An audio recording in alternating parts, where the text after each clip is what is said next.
நற்செய்தி வாசகம். யோவான் எழுதிய நற்செய்தி 12ஆம் அதிகாரம். ஆண்டவரின் உயிருள்ள வார்த்தைகள் 44 50 முடிய. இயேசு உரத்த குரலில் கூறியது, என்னிடம் நம்பிக்கை கொள்பவர் என்னிடம் மட்டுமல்ல, என்னை அனுப்பியவரிடமே நம்பிக்கை கொள்கிறார். என்னை காண்பவரும் என்னை அனுப்பியவரையே காண்கிறார். என்னிடம் நம்பிக்கை கொள்பவர் இருளில் இராதபடி நான் ஒளியாக உலகிற்கு வந்தேன். நான் கூறும் வார்த்தைகளை கேட்டு அவற்றை கடைபிடிக்காதவருக்கு தண்டனை தீர்ப்பு வழங்குபவன் நான் அல்ல. ஏனெனில் நான் உலகிற்கு தீர்ப்பு வழங்க வரவில்லை, மாறாக அதை மீட்கவே வந்தேன். என்னை புறக்கணித்து நான் சொல்வதை ஏற்றுக்கொள்ளாதவர்களுக்கு தீர்ப்பளிக்கும் ஒன்று உண்டு, என் வார்த்தையே அது. இறுதி நாளில் அவர்களுக்கு அது தண்டனை தீர்ப்பு அளிக்கும். ஏனெனில் நானாக எதையும் பேசவில்லை, என்னை அனுப்பிய தந்தையே நான் என்ன சொல்ல வேண்டும், என்ன பேச வேண்டும் என்பது பற்றி எனக்கு கட்டளை கொடுத்துள்ளார். அவருடைய கட்டளை நிலைவாழ்வு தருகிறது என்பது எனக்கு தெரியும். எனவே நான் சொல்பவற்றையெல்லாம் தந்தை என்னிடம் கூறியவாறே சொல்லுகிறேன். இது வாழ்வு தரும் கிறிஸ்துவின் நற்செய்தி. கிறிஸ்துவே உமக்கு புகழ்.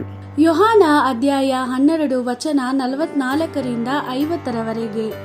ಬಳಿಕ ಯೇಸು ಗಟ್ಟಿಯಾಗಿ ಹೀಗೆಂದನು, ನನ್ನಲ್ಲಿ ನಂಬಿಕೆ ಇಡುವವನು ನನ್ನನ್ನು ಕಳುಹಿಸಿದಾತನಲ್ಲಿ ನಿಜವಾಗಿಯೂ ನಂಬಿಕೆ ಇಡುವವನಾಗಿದ್ದಾನೆ. ನನ್ನನ್ನು ನೋಡುವವನು ನನ್ನನ್ನು ಕಳುಹಿಸಿದಾತನನ್ನು ನಿಜವಾಗಿಯೂ ನೋಡುವವನಾಗಿದ್ದಾನೆ. ನಾನೇ ಬೆಳಕಾಗಿದ್ದೇನೆ. ನನ್ನಲ್ಲಿ ನಂಬಿಕೆ ಇಡುವವರು ಕತ್ತಲೆಯಲ್ಲಿ ಇರಬಾರದೆಂದು ನಾನೇ ಈ ಲೋಕಕ್ಕೆ ಬಂದಿದ್ದೇನೆ. ನಾನು ಈ ಲೋಕಕ್ಕೆ ಬಂದದ್ದು ಜನರಿಗೆ ತೀರ್ಪು ಮಾಡುವುದಕ್ಕಾಗಿ ಅಲ್ಲ, ಈ ಲೋಕದಲ್ಲಿರುವ ಜನರನ್ನು ರಕ್ಷಿಸುವುದಕ್ಕಾಗಿ ನಾನು ಬಂದೆನು. ಆದ್ದರಿಂದ ನನ್ನ ಮಾತುಗಳನ್ನು ಕೇಳಿಯೂ ನಂಬದಿರುವ ಜನರಿಗೆ ತೀರ್ಪು ಮಾಡುವವನು ನಾನಲ್ಲ, ನನ್ನಲ್ಲಿ ನಂಬಿಕೆ ಇಡದಿರುವವನಿಗೆ ಮತ್ತು ನಾನು ಹೇಳುವುದನ್ನು ತಿರಸ್ಕರಿಸುವವನಿಗೆ ತೀರ್ಪು ಮಾಡುವಂಥದ್ದು ನಾನು ಆಡಿದ ಮಾತುಗಳೇ. ಅಂತಿಮ ದಿನದಂದು ಅವೇ ಅವನಿಗೆ ತೀರ್ಪು ಮಾಡುತ್ತವೆ. ಏಕೆಂದರೆ ನನ್ನ ಮಾತುಗಳನ್ನು ನನ್ನಿಂದ ಬಂದವುಗಳಲ್ಲ, ನನ್ನನ್ನು ಕಳುಹಿಸಿದ ತಂದೆಯೇ ನಾನು ಏನು ಹೇಳಬೇಕು, ಏನು ಮಾತಾಡಬೇಕು ಎಂದು ನನಗೆ ಹೇಳಿಕೊಟ್ಟಿದ್ದಾನೆ. ತಂದೆಯ ಆಜ್ಞೆಯು ನಿತ್ಯ ಜೀವಕ್ಕೆ ನಡೆಸುತ್ತದೆ ಎಂದು ನಾನು ಬಲ್ಲೆನು. ಆದ್ದರಿಂದ ತಂದೆಯು ನನಗೆ ಹೇಳಿಕೊಟ್ಟ ಸಂಗತಿಗಳನ್ನೇ ನಾನು ತಿಳಿಸುತ್ತೇನೆ. ದೇವರ ವಾಕ್ಯವಿದು. ದೇವರಿಗೆ ಕೃತಜ್ಞತೆ ಸಲ್ಲಲಿ. Gospel according to John chapter 12 verse 44-50. Yet Jesus had said and even cried out, He who believes in me believes not in me but in him who sent me. And he who sees me sees him who sent me. I have come into the world as light, so that no one who believes in me may remain in darkness.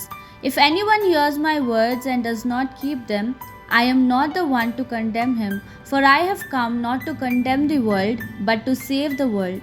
He who rejects me and does not receive my word already has a judge. The very word I have spoken will condemn him on the last day. For I have not spoken on my own authority.